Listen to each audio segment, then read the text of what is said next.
This week, guys, we've got our good friends, the Proud Boys, finding their forever homes, and I fully support them in finding a place that accepts them for who they are, treasonous ass traitors. I think all of this is kind of amazing, guys. This is going to be amazing because these are all setting up Donald Trump's trial. This is all setting up precedent for all the bullshit defenses that he is going to plan to use to try to get himself out of being prosecuted. And every one of these things that he's going to say, but what about this? They're going to go, nope, we already sent somebody to prison for that. And he's going to go, but what about this? And they're going to go, nope, we already sent somebody to prison for that too. And when they do, guys, God, it's going to be amazing. So, well, we're going to start with TYT. We're going to start with our good friend Anna here. I love that this guy is wearing I always keep that MF thing on me. Like, the shirts just make it so much better. So much better. Here we go. Former head of the Proud Boys, Enrique Tarrio, was just sentenced to 22 years in prison for seditious conspiracy. Okay. Now, first of all, 22 years. Boy, that's a long time, my friend. 22 years is a long time for playing treasonous traitor rioter, okay? That's a game that I think you should have opted out of, buddy. And leading a failed plot to prevent the transfer of power during the 2020 presidential election. Now, the sentence from District Judge Timothy Kelly, who is a Donald Trump appointee, is now the longest sentence given to anyone involved in the January 6th Capitol riot. I like that, like, across the board, whether or not judges were appointed by Donald Trump or Obama or Bush, like, every one of them are like, nah, you're going to prison. It does seem like some of these Trump-appointed judges are still doing their job, and that really makes my heart just sing with happiness that these people are putting these traitors in prison. So I'm really, really appreciative of that. Keep in mind that Tarrio wasn't even there, although he played a big role in organizing the riots that took place that day. Now, here is what the District Judge Timothy Kelly said in his decision. The jury didn't convict anyone for engaging in politics. They convicted Mr. Tarrio and others of engaging in seditious conspiracy. I don't have any indication that he is remorseful for the actual things he is convicted of, which is seditious conspiracy and conspiracy to obstruct the counting of electoral votes.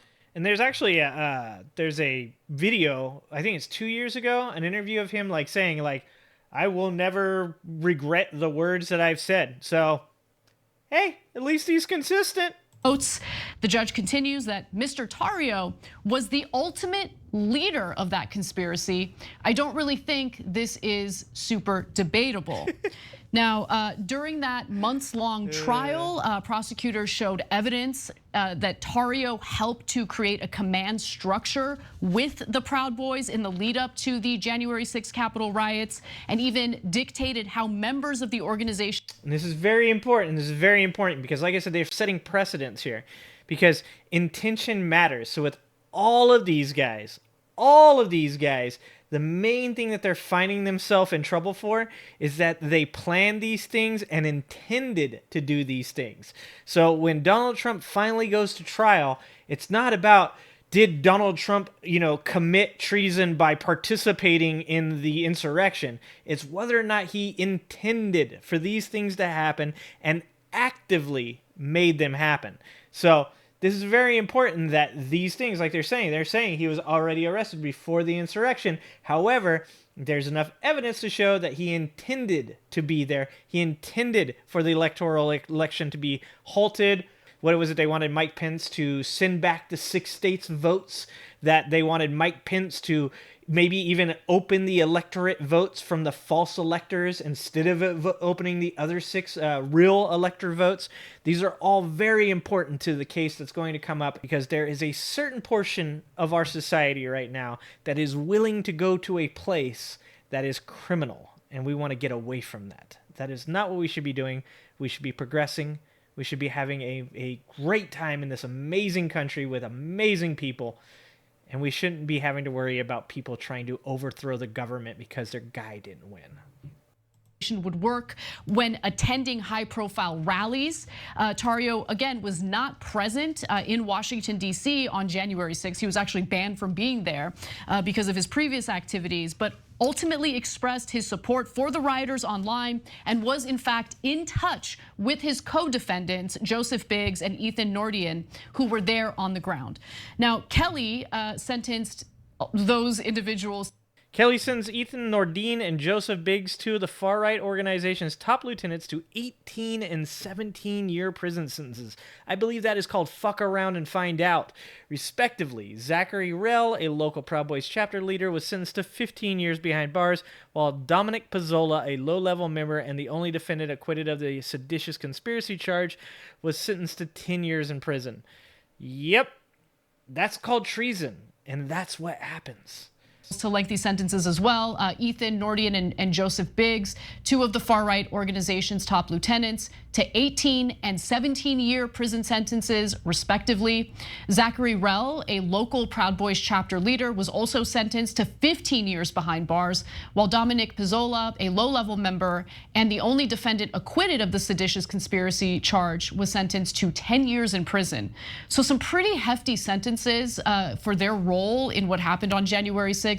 Something to keep in mind as the Trump indictments move forward in regard to his role in election interference. Yeah, so there's another conviction on seditious conspiracy.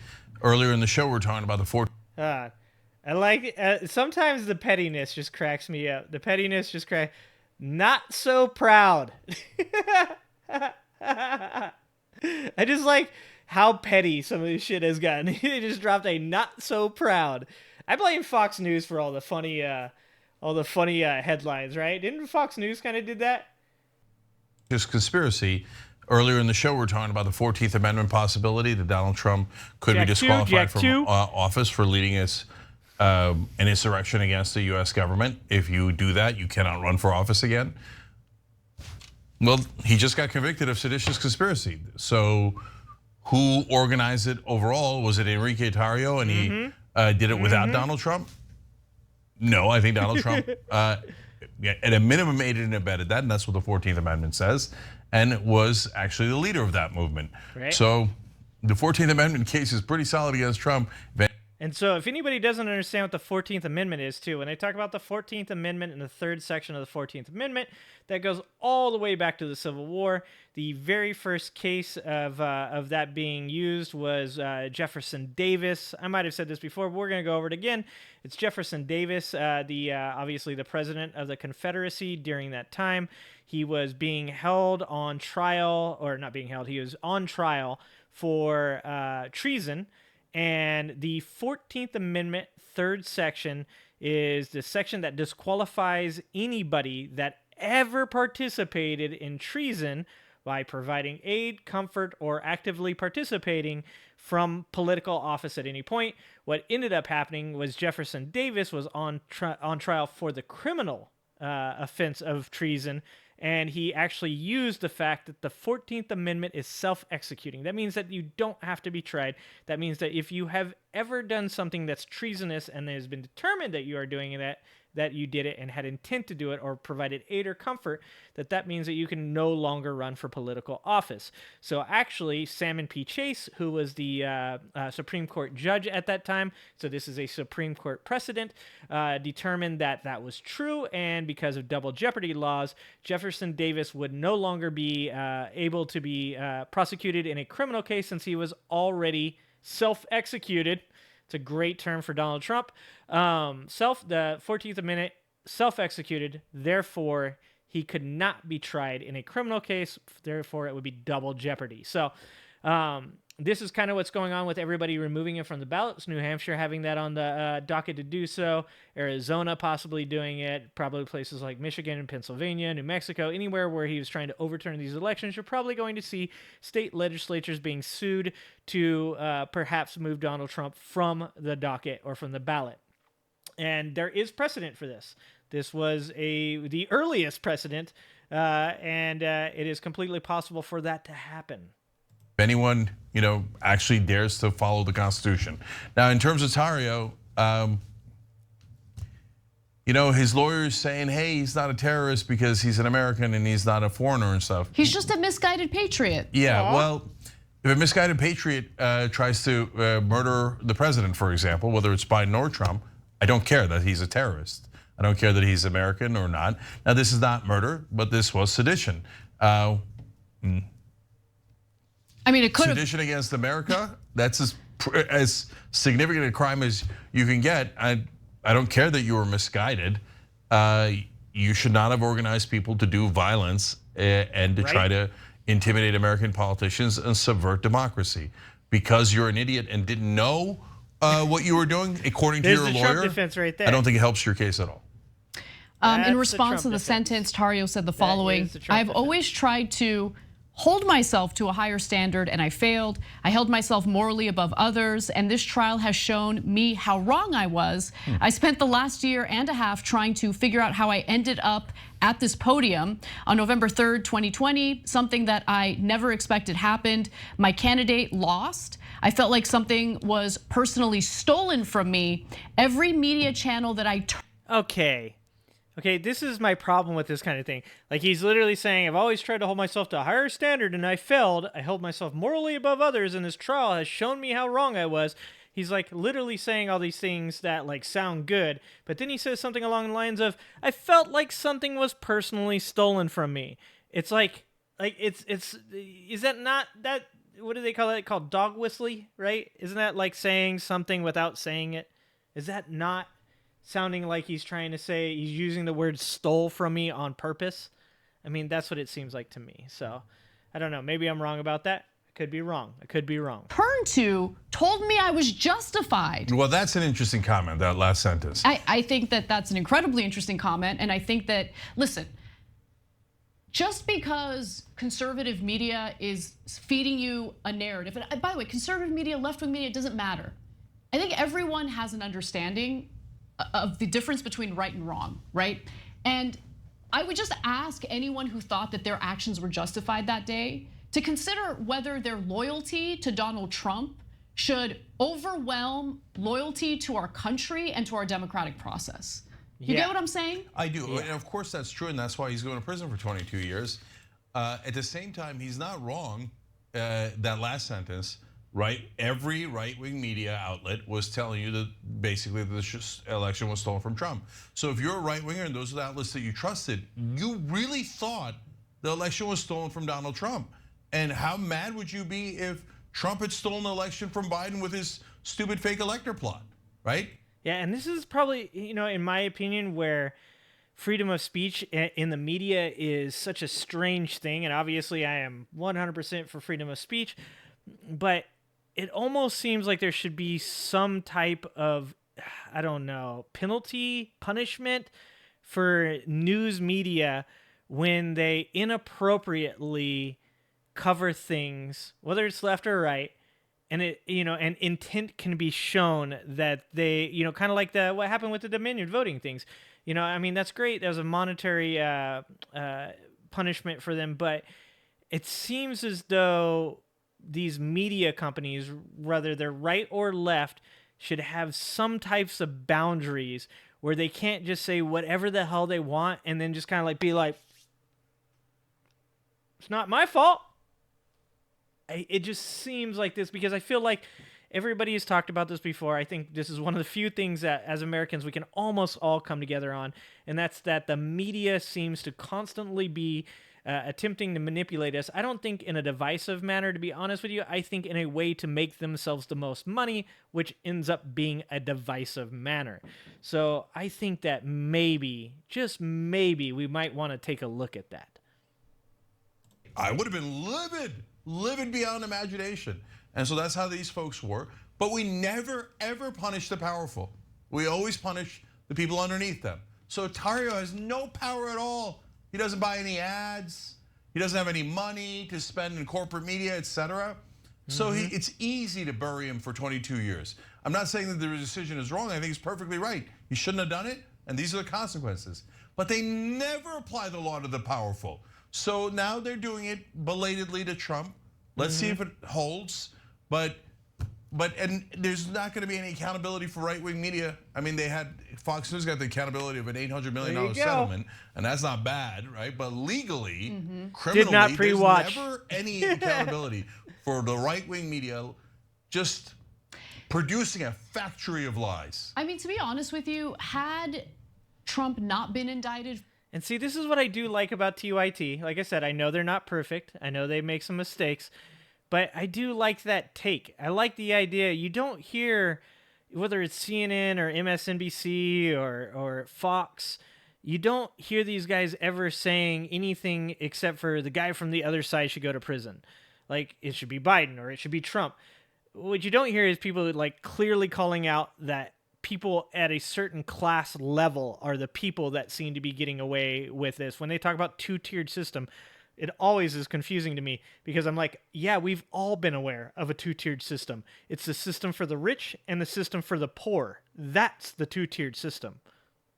For his role, had the co-conspirators not been indicted, this would have been very similar to the outcome of the 2008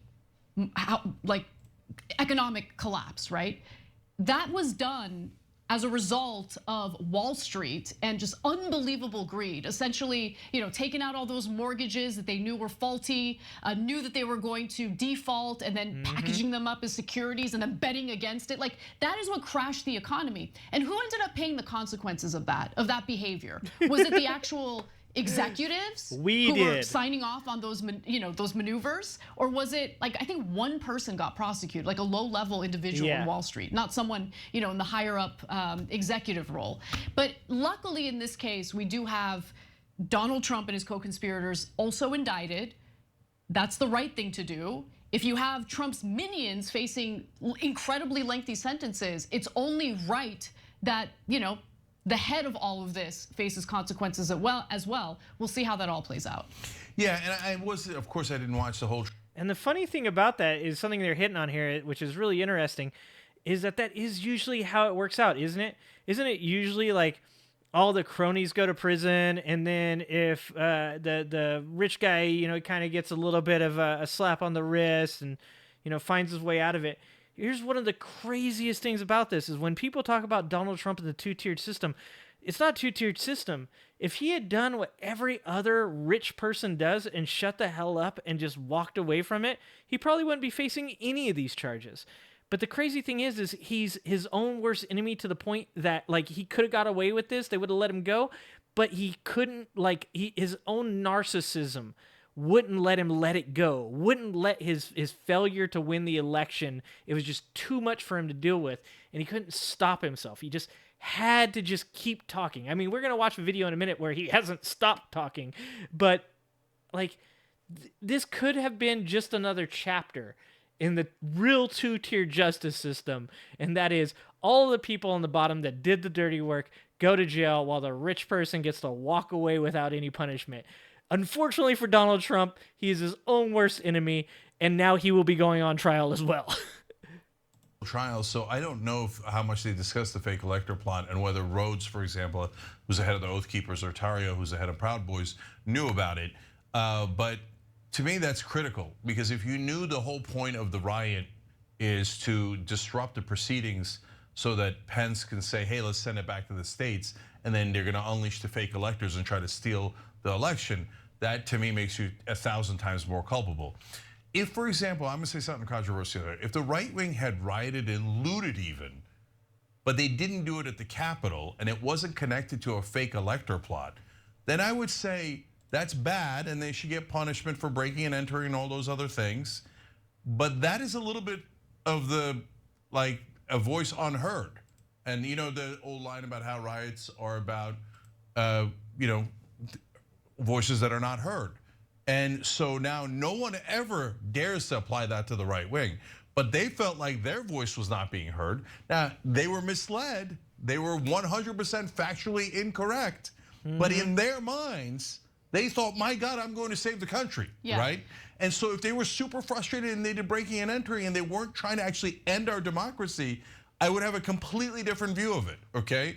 But you can't excuse. Yeah, that's a great point. This is where I was saying is This is what I don't like about our society, is that sometimes we're so judgmental in the way of saying, like, no, they like couldn't possibly believe that. But people are fucking nuts, man.